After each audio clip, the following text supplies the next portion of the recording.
Time for the weekend Holler report. We've been above freezing for a couple days now, so we've been doing a lot of work around the yard. You can see we have the trimming shears, the gas can, and the truck full of tarped over debris. Big progress. We got gravel, and now the big mud hole is filled in. And there's been some exciting happenings on the grape arbor. When we moved here, this whole grape arbor was full of vines, and it's taken us about 2-3 years to figure out what's alive and what's dead. And at the end of the day, we discovered something pretty surprising. Each one of those posts is 10 feet apart, and as you can see, no grape plants. Keep in mind, there were vines all the way along. Look at my pretty tire. 1, 2, 3. So 30 feet away, we have this monster right here. This thing had vines going all the way down that way, and all the way back. That's 60 feet of vine, and then 10 more feet this way, and then down the post, and it was starting to creep over that way. So we've cleared all the brush out, except for this little tree, which is going to be gone. And then we have this other grape plant, which might be a wild grape. We're not sure. We'll find out this year. Letting it go on this post. And one more that survived. Now this one, much like the other one, it's not as well established. You can see the core here is totally rotten, but it had put up new shoots, so we're going to see what those are. If it was a grafted grape, then these are completely useless to us. So we're going to let them go up, but this one again had vines going 10, 20, 30 feet. 2 grape plants, 1 arbor. That one that's up there, the one that might be wild, was on the ground. So we're hoping that we will have some grapes this year, and we'll see. Maybe we'll actually figure out what kind they are. Now, I know the moment everybody's been waiting for is the chick moment. We had to move them this week into the coop. They were getting too big for their britches and needed more space, so it's a little earlier than I wanted to move them down there, but whatever.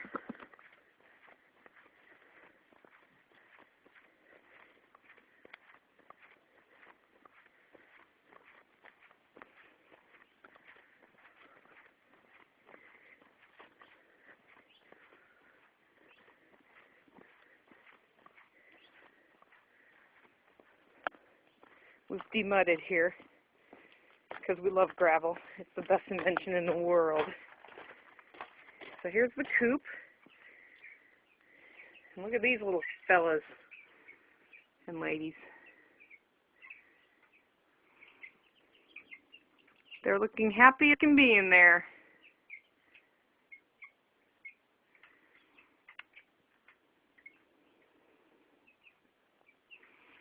And then finally,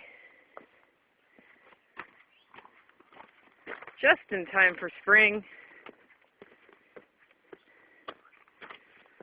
First of all, we're making progress with these pipes. Morning, Jeffrey. You're on candid camera. Holler report time. 2 bushes gone. We can bury our pipes. Oh, our tour guide showed up. Say let's go to the orchard. Just in time for spring, we've trimmed the trees. Of course, to get there, we have to go past the giant pile of rock.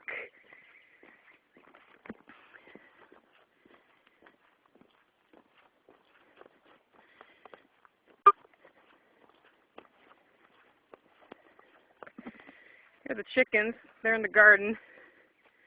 That's where the garlic is, and apparently our chickens are looking for grubs there. This week, the backhoe's coming. We'll have a special broadcast on Wednesday unless it rains. Greenhouse is going here. We had to pull that monster out. Sage, come here. Right there. You can see how big it is compared to the dog. Right there. Right here. Sit. Okay, stay.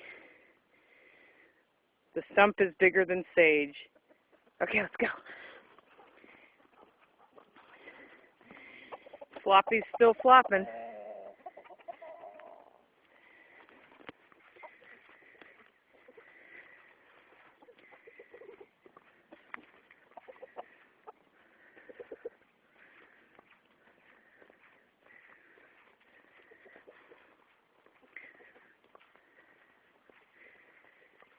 So the orchard has been trimmed. We cut off all the little branches that were way down low and anything that crossed up high. This is one of our beech trees. For context, this is a tiny little tree, so we're hoping to get some production in a year or two. But this is the orchard.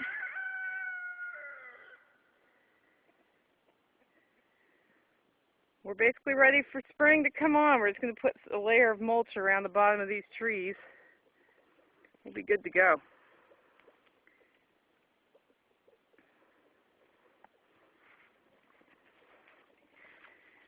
And which is the most important part of the weekend preparations.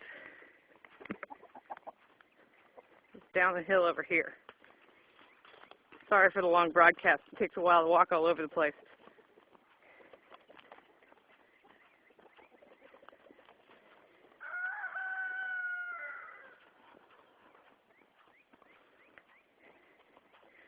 That's right, folks. Right there, the makings of a bonfire. We're pretty sure that if the weather stays nice, it's going to be time to light this puppy up. Probably should let me know if you want to come to the bonfire.